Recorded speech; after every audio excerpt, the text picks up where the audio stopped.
တို့နိုင်ငံမှာဘုရားဘာသာလို့ပြောပြီးတော့ဘုရားကဆုံးမရဲ့တန်းနဲ့ဘုရားစကားဘာဖြစ်လို့နားမထောင်ကြတာမှလိမ့်မလဲလို့ဘာဖြစ်လို့တော့ဆိုဘုရားဘောတက်လဲမတိတ်ဆိတ်ဘူးဘုန်းကြီးကျောင်းသွားလဲမတိတ်ဆိတ်ဘူးဘယ်နေရာမှမတိတ်ဆိတ်စူညံပြီးတော့နေလေးရှိကြတာတော့အံ့ဩစရာကောင်းတဲ့အနေထားတစ်ခုပဲမစင်သားမဆင်ញင်လို့ရှိရင်မလိမ့်နိုင်ဘူးဒီကိစ္စတွေကစဉ်းစားဆင်ញင်မှုကောင်းတယ်ပြီးတော့ဘာသာရေးပွဲတော့လုထာကဘာသာရေးပွဲတော့ဖွင့်တယ်ကက်ဆက်တွေသချင်းတွေဖွင့်လိုက်တဲ့သချင်းတွေကကာမသချင်းတွေဖွင့်ဘာသာရေးနဲ့ကာမနဲ့ဆန့်ကျင်တဲ့ကြည့်တခုဘာသာရေးဆိုရင်ဘာသာရေးသချင်းလေးကိုဖွင့်လိုက်တယ်ပေါ့အဲ့ဒီစီကံချက်တောင်မှဒီမှာအရှိမပြီးပြင်းဘူးပေါ့ဘုရားဘောကလည်းဖွင့်နေတာဖွင့်တာဖွင့်တာကဘုရားဖွင့်လိုက်တဲ့သချင်းကဖွင့်နေတဲ့နေရာကဘုရားဖွင့်လိုက်တဲ့သချင်းကနားမကြားတာသချင်းမျိုးဒါတွေကိုမစဉ်းစားကြဘူးလားလို့ဒီလိုတွေးတောမိတာပေါ့နော်ဒါကိုတယောက်တည်းလည်းဘာတစ်ခုကလှုပ်ဖြစ်တဲ့ကိစ္စမဟုတ်ဘူးဒါအများစုဆိုတာသို့တော့လှုပ်ဖို့ကတလို့မကြိုးစားကြဘူးလေတခါတော့တောင်ပြောမိသေးတယ်အမေရိကန်နိုင်ငံကလာတဲ့ကမ္မထမ်းဆရာတရားမုံရမှာတရားဟောပြီးတော့ဘုန်းကြီးတို့ဘုရားထဲကိုသွားပြီးတော့ဝတ်ပြုတဲ့အခါအဲ့ဒီကမ္မထမ်းဆရာသူမသိပါဘူးညာဘာလို့လဲဆိုရင်ဘုရားခန္ဓာကိုယ်ကြီးတိုက်ဝထိုင်ပြီးတော့ကမ္မထမ်းထိုင်ကမ္မထမ်းထိုင်ကမ္မထမ်းထိုင်လည်းတော့မသိဘူးပေါ့တိတ်တိတ်ဆိတ်ဆိတ်ကလေးဘုရားကိုရှေ့မှာကမ္မထမ်းထိုင်ဘုန်းကြီးတို့ဝင်ရောက်ပြီးတော့ဝတ်ချတဲ့အချိန်သူကဝတ်ပြုတယ်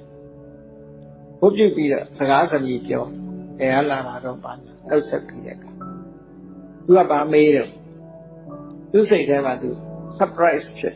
ဟောတာသူပြောဗမာတွေဟာတဲ့ဗုဒ္ဓဘာသာကြီးဖြစ်ခဲ့တာဖျားဘူးတာဖျားကိုတောင်းရောင်ဝှချပြီးတော့စကားတွေပဲစူးစူးညံညံပြောနေကြတယ်ဖျားစိတ်လည်းစူးစူးညံညံစကားပြောတယ်ပြီးတော့လည်းထသွားကြစကားတွေပြောကြတယ်ဖျားဘူးလာတယ်လို့သာဆိုတယ်တဲ့အတိတ်ပဲမရှိတဲ့အကြောင်းလေးကိုပြောပြဘုန်းကြီးတို့ကဘာမှရှင်းပြနိုင်တာမရှိဘူးဗျဟုတ်နေတယ်လေ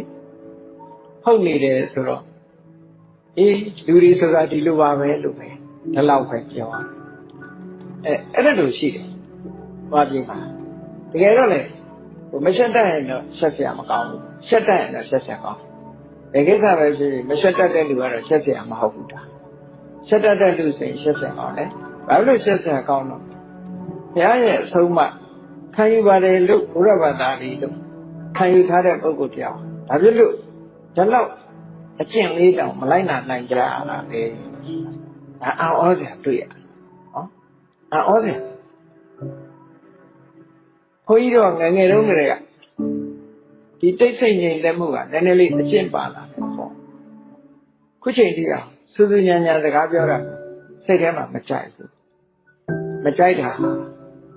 ဒီစာတင်လိုက်မှာအနည်း40လောက်စာပေပို့ချလာတယ်အားချနေတဲ့အချိန်မှာဆိုရင်စကားလုံးဝပြောတာဒီကအတန်ဆူတာဒီ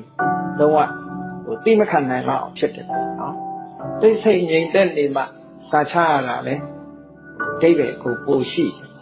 ပို့ပြီးတော့အတိညာကိုအတွက်ဖြစ်တယ်သို့တော့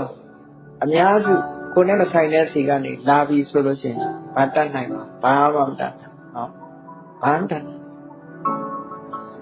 သမာဓိမှာကကိုကြားကြလို့ဖွင့်တာမဟုတ်သူများကြားဖို့ဖွင့်ပေးတာဒီအများကြီးသူများကြားဖို့ကျန်တဲ့လူတွေကလည်းဘယ်သူမှသောရကမတက်ဘူး complain မတက်ဘူးဗမာလူမျိုးတွေဟာဒီဘက်မှာတီးခံတာလားကြိုက်တာလားတော့မပြောတတ်တကယ်တီးခံနေတာလားကြိုက်တာလားမပြောတတ်ဘူးအတန်မဆူရရင်မကျေတတ်တာလားမသိဘူးဘာပွဲလေးရှိအတန်ချက်လက်ပါမှာဆိုတာမျိုးဖြစ်တယ်တကယ်ရောနှစ်သက်မျက်လုံးမှုကောင်းရဲ့လားနှစ်သက်ဖွယ်ကောင်းမကောင်းဘုန်းကြီးတို့ကျောင်းမှာတော့ကိုလုံးနိုင်တဲ့နေရာမှာတော့လုပ်တယ်ပွဲရှိရင်ဘာမှမဖွင့်ရဘူးတန်ချက်တဲ့ဘာတန်ချက်တဲ့မှာမဖွင့်နဲ့ဖះလည်းမဖွင့်နဲ့တရားလည်းမဖွင့်နဲ့တရားကိုလည်းဖွင့်ထားလို့ရှိရင်လူတွေကနာတာမဟုတ်ဘူးလေစကားပြောနေကြတာတရားနာတာမှမဟုတ်တာပဲအဲ့တော့တရားမနာပဲနဲ့တရားဖွင့်ထားတာလည်းအဖြစ်ပြန်ရှိပဋ္ဌာန်းပွဲတွေရွတ်ကြတယ်ဗတ်ကြည့်ပဋ္ဌာန်းနာတဲ့လူတယောက်မှမရှိတယောက်မှမရှိ တကယ်စဉ်းစားကြည့်မယ်ဆိုရင်အတိတ်ပဲမဲ့တဲ့အလုပ်တွေလုပ်နေကြတယ်လို့ပဲဒီလိုပဲခံစားရမယ်သို့တော့ကိုယ်ပါတတ်နိုင်အားတတ်တာသူတို့ကြိုက်လို့လုပ်တာလေသူတို့ကြိုက်လို့လုပ်သို့တော့အဲ့ဒါကိုမညာမတာဝေဖန်ကြည့်သားမှာဆိုအတိတ်ပဲရှိရမှာဆိုအတိတ်ပဲမရှိဘူးတကယ်အတိတ်ပဲမရှိုံနဲ့မကဘူးဖះအကြိုက်ဆန့်ကျင်နေတယ်ဒီလိုပဲမြင်ရတယ်တိတ်ဆိတ်ငြိမ်သက်မှုကမြတ်စွာဘုရားရဲ့အကြိုက်ပဲဖြစ်တယ်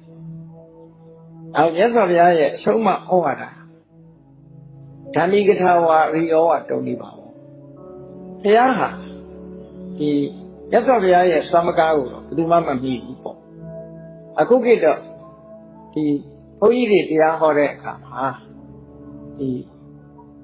အလုံးပိဋကကြားနိုင်ဖို့အတန်ချက်ဆက်မသုံးရတာတော့မဟုတ်သုံးရသို့တော့